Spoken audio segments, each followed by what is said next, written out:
Hello and welcome to PetXI Interactive, the home of GCSE revision on the go.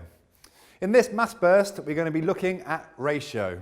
This topic will always appear in your exams and is really useful stuff, especially for any budding chefs out there, or if you're feeling really generous and want to share your chips around with mathematical precision. Ratio is all about how items or quantities are shared out. Whenever ratio is involved in a question, you will see this symbol which separates the numbers.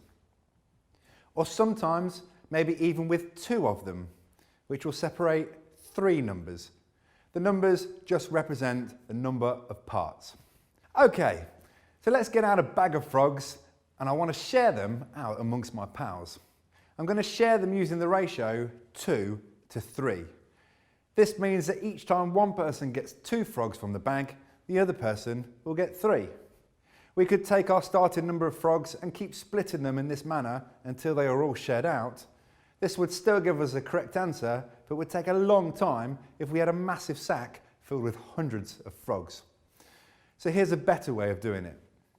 Step 1. Add up the numbers in the ratio to work out the total number of parts. Step 2. Divide the amount of things we have by the total number of parts. This tells us how much one part will be worth. Step 3. We can then use the answer for one part to work out the answer to however many parts we need. So let's apply this to our bag of frogs. Let's imagine there are 30 frogs and we want to share them in the ratio 2 to 3. So using step 1, add up the numbers in the ratio. 2 plus 3 equals 5. So there are 5 parts in total. Using step 2, divide the 30 frogs by 5 to work out how many frogs make one part. 30 divided by 5 is 6, so there are 6 frogs in one part. Our ratio actually involves 2 parts and 3 parts, so we can use our one part to work out both of these. Multiply the 6 frogs by 2 to give 12 frogs. This is the 2 parts of the ratio. Multiply the 6 frogs by 3 to give 18 frogs. This is the 3 parts of our ratio. You can always check that you have the correct answers by adding them up at the end. 12 plus 18 gets you 30 frogs, which was the correct amount of frogs in total at the start.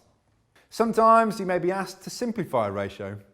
You can do this by using a similar approach to simplifying a fraction. Think about the biggest thing that goes into all of the numbers in the ratio and divide each number by it. For example, if we have the ratio 16 to 24, what is the biggest thing that goes into both of these? 8 is.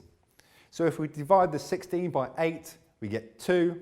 Divide the 24 by 8 and we get 3. So the ratio simplifies to 2 and 3. Brilliant! Next time you want to share out your bag of random items, you'll be able to do so with the mathematical precision of Pythagoras' son or daughter. Thanks for watching. See you again on the next exciting instalment of PetXI Interactive Maths.